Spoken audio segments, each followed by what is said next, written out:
Where were you, and when was that last game, and then what was that like for you? No, for me, we were playing in the NIT finals at Madison Square Garden, playing against Ace Custix and the Virginia Tech. And I just remember, man, even us getting to the NIT finals, because my senior year, our team was not very good at all. We just wasn't good at all. I mean, we couldn't beat Memphis, couldn't beat Cincinnati, we couldn't beat any of these guys, and somehow we won enough games to get into the NIT, and we just went on a ride. Now, what made this such an emotional roller coaster? Because Hoop Dreams had come out that October. So every place we would go, people would literally thought they were still watching the movie. So but you're and so many games, I wasn't even getting questions about the game. I was getting all questions about the movie and how's Arthur doing and the families and your brother. I mean, it was never about basketball. Nope. And I just remember, and this is why I kind of knew that was going to be over. So my son, Will Jr., was born that time. We played that Monday. My wife calls me Monday night and says that she's going into labor. Whoa. So I got to hop a plane Tuesday morning to get back to Milwaukee. Now, here's what's crazy, Jay. That day, Spike Lee gave me a ticket to sit next to him at courtside. And this is the game. Of course, Mike scores the double nickel. Oh, man. on the back. So I'm just like, I missed the double nickel game. But I tell my son all the time, hey, man, that's greatness on you. You was born on the double nickel game. Yeah, and I remember I wasn't going to go back. And my wife was like, you need to go back and finish. We'll be okay. So I hopped on the plane Wednesday morning. The game started at 6:30. I made it to Madison Square Garden at 6:15, ran in, ripped off my clothes, got on my uniform, went out there, and man, I was so emotionally out of it. The coach didn't even put me in the game because I just wasn't there. And this is championship game. And I used to be so mad at the coach for that. I was like, man, dude, this is the last game of my career. But in retrospect, I go like, I probably would have hurt our chances even more because I was not there at all. But that was it for me, man. That emotional. I knew after that game. So this is what I did. And AJ, you probably did this too. So after the game, how you got all your uniforms? You supposed to turn them in? Man, I didn't turn in nothing.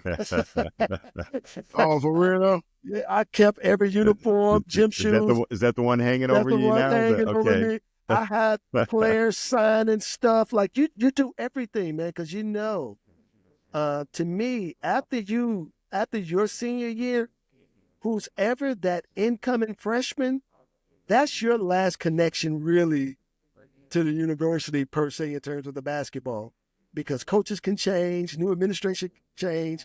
So when that freshman team is done, you don't have the same connection with the school as you used to. So that was it for me.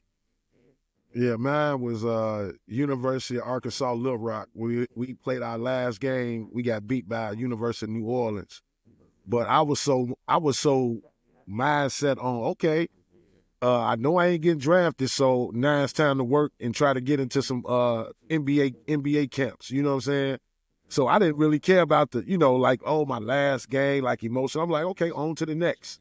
Like, what's the next opportunity? What's the next experience with this basketball thing? And then it happened just to be during that summer, the USBL. I got, not that school year, going into the summer, I got drafted number 1 in the USBL by the Florida Sharks. And my coach was Eric Musselman. Don't like rookies. Why? And so the Florida Sharks team, that was a new team in the USBL. So they looking at the whole fact of, the marketability of Hoop Dreams. Let's draft that guy. Didn't care about my basketball ability at all. Let's draft that guy, get him down here. And they had me doing everything except playing basketball. I'm down here. All the media, all the promotion and stuff, right? Hey, J.A., I'm down at car dealerships signing posters and shit. I'm over here at the Denny's restaurant. The governor that gave me a key. I'm like, I just got here. What you giving me a key for? Like, crazy. You gotta love it. You gotta love it. Jay, I want to jump into some of this basketball, man, because over the time you have said some things that I believe. First of all, I agree with you, but I want you to explain it to our audience in greater detail. Like you put out there that LeBron James has never, ever really had to sacrifice. Explain to our audience what you mean by that. So this is statistically, I noticed that when he went to Miami, his usage rate stayed the same, and Dwayne Wade's and Chris Bosh's usage rate went down. Usage rate is the percentage of possessions that end with the ball in your hands. Mm-hmm. And then when he went back to Cleveland, Kevin Love's usage rate went down. Kyrie Irving's usage rate went down. LeBron stayed the same. So just in terms of his play, right? So when he went around to all these different teams, and he never had to fit in, he never had to take a step back. So you compare that, for example, when the Celtics big three got together with KG, Ray Allen, and Paul Pierce, all of their individual numbers went down. But, they got the result they were looking for. They won the championship that year. And so, and well, I wasn't saying that negative or positive for LeBron. It was just an observation that you're going to have to adjust to LeBron, and you're going to have to cede some things to LeBron when he comes to town. He ain't sacrificing for you. That's all. I love that perspective on it because I saw it even when he went to the Lakers. Russell Westbrook, people give him a hard time, but he wasn't the same guy playing with LeBron because he wasn't able to play his style of basketball. And a secondary role, right? So, I think you got to give Stephen Curry credit for taking a step back when Kevin Durant got there. And give Dwayne Wade credit for taking a step back for LeBron. And that really was what kind of kicked everything over. Because, I think there was some alpha dog stuff going on at first. And then Dwayne realized, like, hey, this dude is the man. Right. He's next level. It's still Wade County, right? Like he still got introduced last, right? Like things like that. But you said LeBron got some on the unincorporated land. He's out west, out past like Pembroke Pines and stuff. But yeah, so you have to give those guys credit for like their turf. LeBron or KD went to Golden State, LeBron went to Miami, and the big dogs, the top dogs there were both willing to take a step back. LeBron never, in part because he was always going places, but he showed up and he was like, all right, my name's one Jay, above the marquee. Let me tell you something. LeBron is a one of one, man. Like, and it's like you said, there's no one other than him. If he go to these teams, his usage rate is there's nobody else could have done that. Like, he's a one of one. MJ a one of one. Kobe a one of one. They like almost the same. They like little brother, big brother, but those guys are like just special dudes. And the fact that LeBron, I one of my rare social media posts recently, I don't post that much, but I realized like, man, LeBron's going to have these combinations of, oldest player to do this, like he had like 3 or 4 straight triple doubles, right? Yeah. Like oldest player to do that. But then you think back, like he's got those things from when he came in the league and he was the youngest player to score 1,000 points, all this other stuff that he did, right? Youngest. So like when you add up oldest player plus youngest player, that combination, that combined list is going to be so long, no one's ever going to get close to that, So for the same guy to have the records for youngest to do and oldest to do, and as long as they keep, at least a year out of high school to get in the league, right? No one's going to touch any of his younger records. Maybe the older ones get broken, but his younger ones aren't going to get broken. And the combination of oldest plus youngest is never going to get touched either. Which we got to ask you, man, the LeBron James, Bronny James saga. What's your take on this? I think LeBron has earned it. He's entitled to this moment. And it's funny, maybe Bronny, but Bryant's earned it in the fact that we forgot this dude had a cardiac arrest on the court last Right, year. man. So the sacrifice and the risk that he's Yeah. taken That he's to taking, keep pursuing his dream, go Yep. back to that dream work, Yep. so and LeBron earned it for sure. And what's the harm? It was a Right, who was second it? round pick. J.A., I said, and you get some diehard sports fans that be talking about, well, he hasn't earned it the way other. Hey, man, the kid almost died. He's earned it. Okay, that alone. Like, what do you mean? I don't care who his daddy is, how he got there. What the kid almost died, and he was just like a human being, just like us, who had a dream, and it was almost snatched away. And if we're going to talk nepotism in sports, how did the owner of the New York Knicks get the team? From his daddy. How did the owner of the Oakland Raiders get the team? From his daddy. How many names go look in the Warriors front office, and how many names match the last name of the principal owner? Go look at these coaching staffs around the league. Like, nepotism is everywhere in sports. Everywhere. So, and not just sports, but just life. Yeah, everywhere. We can't- have White House positions being filled by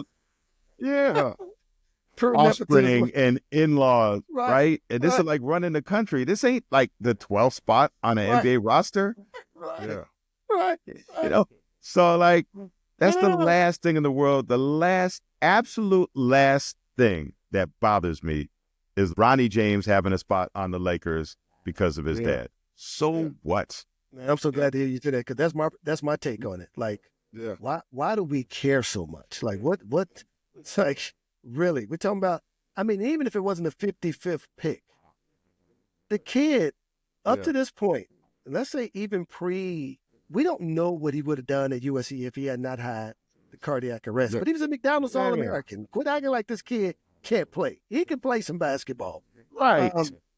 My other question for you, Jay, you man, I just, we got to throw this at you, and I'm sure you've answered this a million times.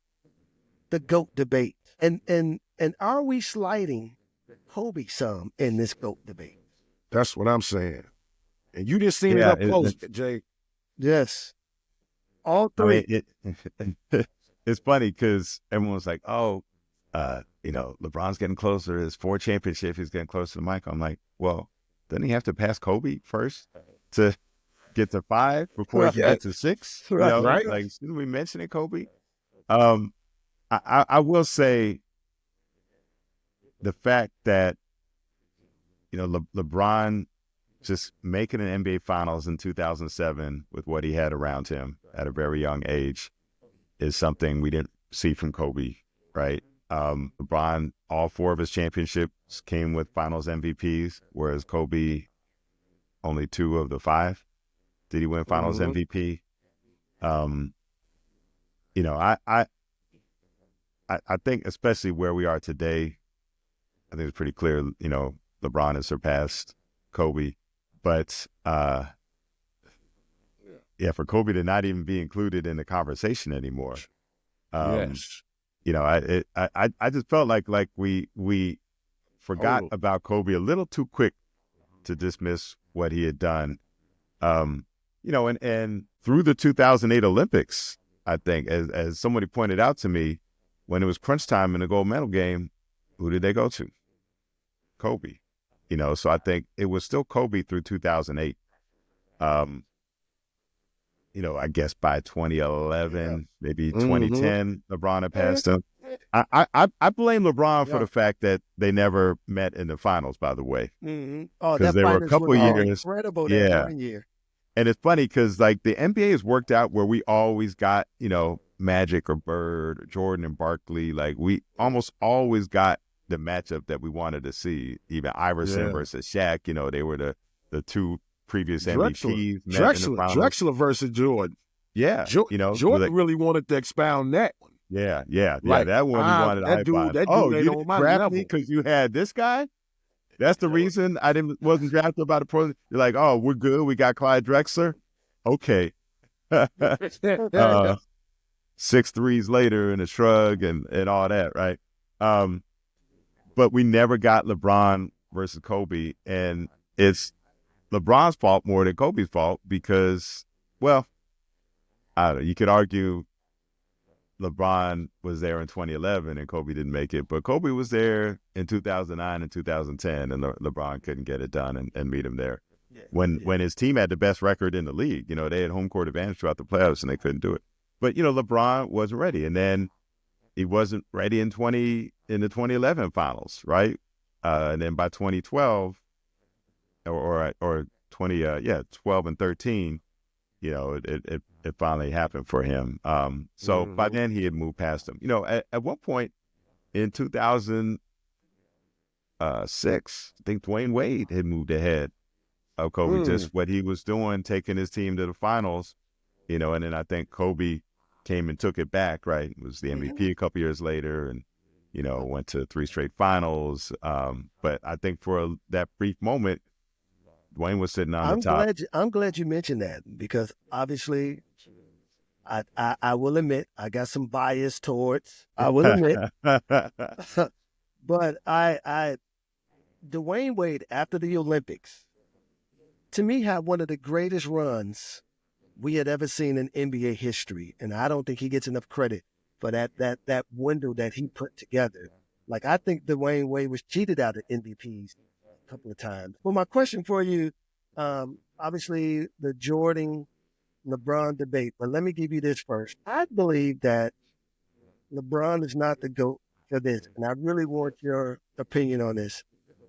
I think as great as LeBron has been, there have been times where I question whether he was the best player on the floor of either team. I've never had that question if Jordan was the best player on the team, whether they won or lost. What's your thoughts on that? Well, I agree with you on the Jordan part. I'm not so sure what times you saw LeBron on the court and you questioned whether he was the best player. When they won the championship.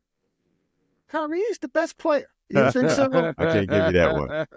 I will say Kyrie was a monster in that game.